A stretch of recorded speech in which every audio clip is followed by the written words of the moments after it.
ECO 360.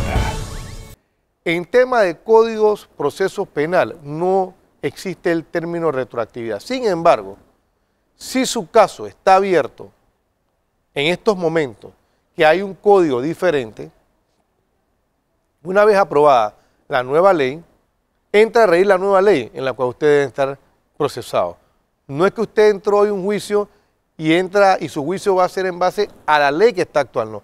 Siempre el juicio es en base a la ley que esté actualizada. O sea, ¿qué quiere decir no eso? puede acogerse a la ley anterior. Claro que no, porque hay una ley nueva que establece el método de juicio. Entonces, esto no es retroactividad, pero se hace el juicio en base a la ley vigente. Esto fue parte de lo que dijo esta mañana el diputado Adolfo Hoy Valderrama, presidente de la Asamblea y proponente de esta ley para derogar la ley 55. Veamos el segundo extracto que tenemos de sus declaraciones.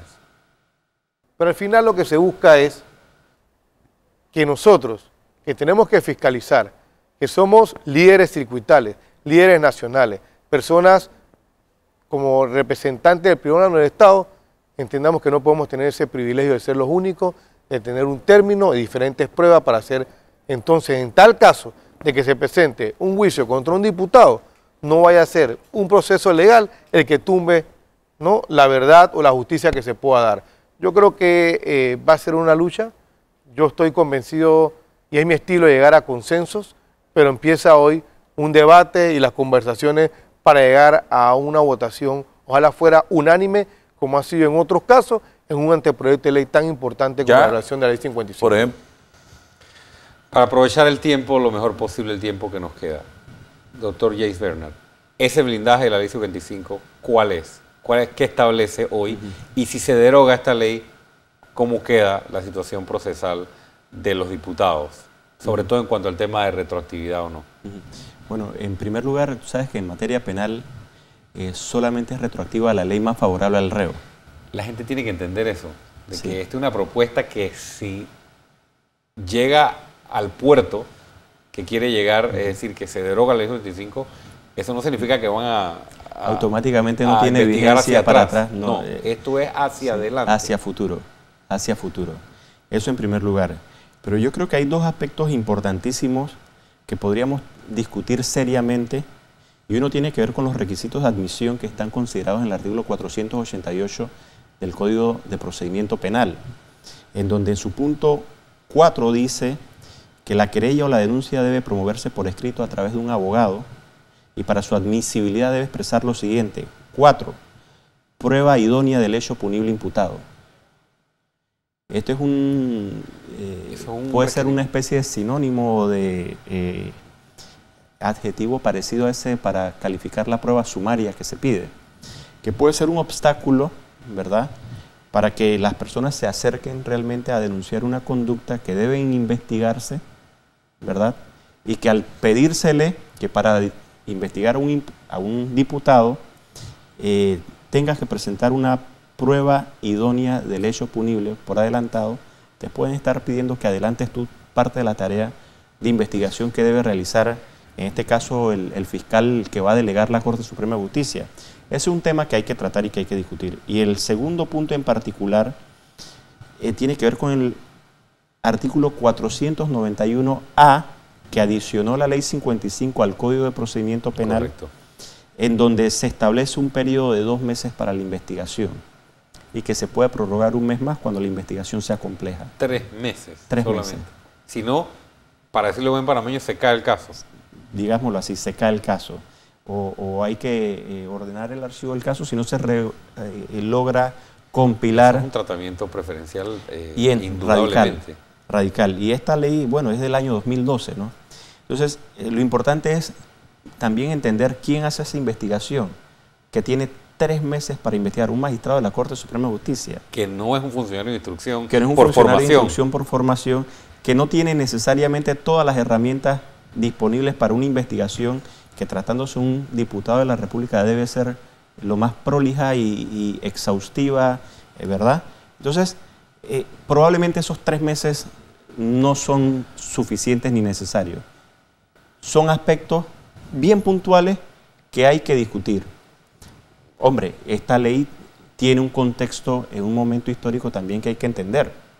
¿La de ahora o la del 2012? Me refiero a la Ley 55 del 2012. Bueno, que era parte de una planificación, Entonces, eso lo digo yo. Hay que aplaudir el interés que tienen algunos diputados en que esa ley se derogue, por lo menos en que la Asamblea Nacional abra una discusión importante sobre este punto en particular, pero que esté abierta no solamente a discutir los puntos que están considerados en la Ley 55 en materia de enjuiciamiento de personas que tienen algún tipo de fuero especial.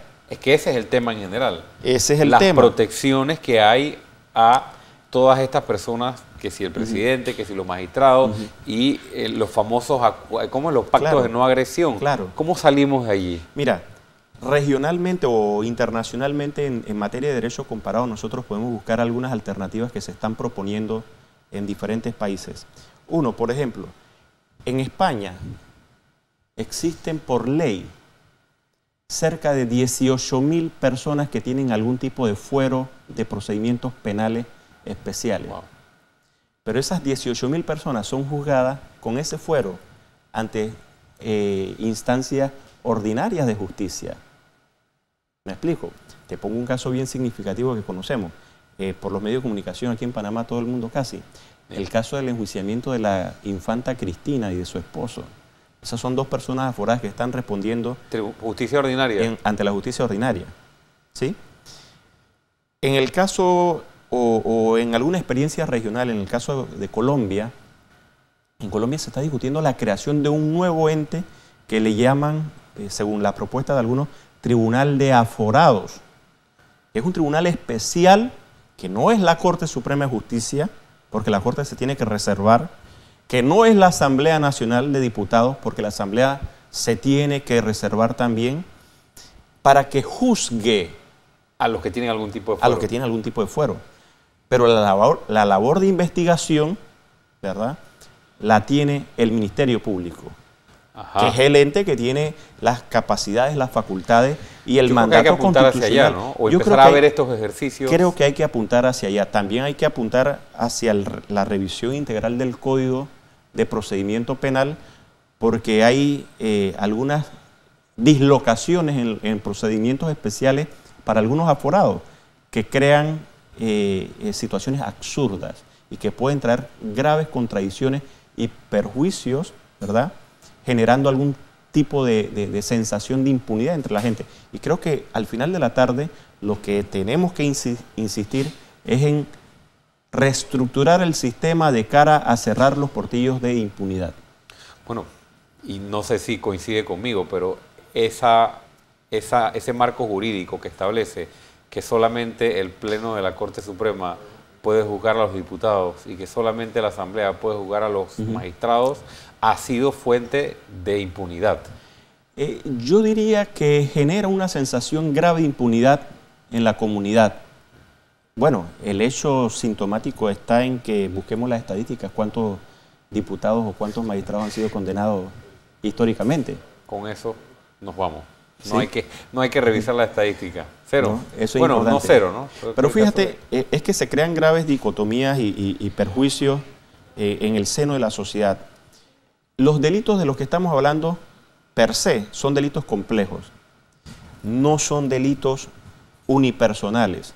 Son delitos en el que probablemente intervienen diferentes tipos de personas. Por una misma causa habrá un proceso. Y nosotros hemos llegado al extremo de que por una misma causa penal abrimos dos procesos, uno para aforados y otro para personas sin fuero. Y los resultados pueden ser diversos. Tenemos mucho trabajo que hacer. Sí, señor. Doctor James Bernard, muchas gracias por habernos acompañado Gracias a ustedes, Ricardo. esta noche Muy amable. en Eco 360. Nos volvemos a ver mañana a las 8 de la noche. Chao.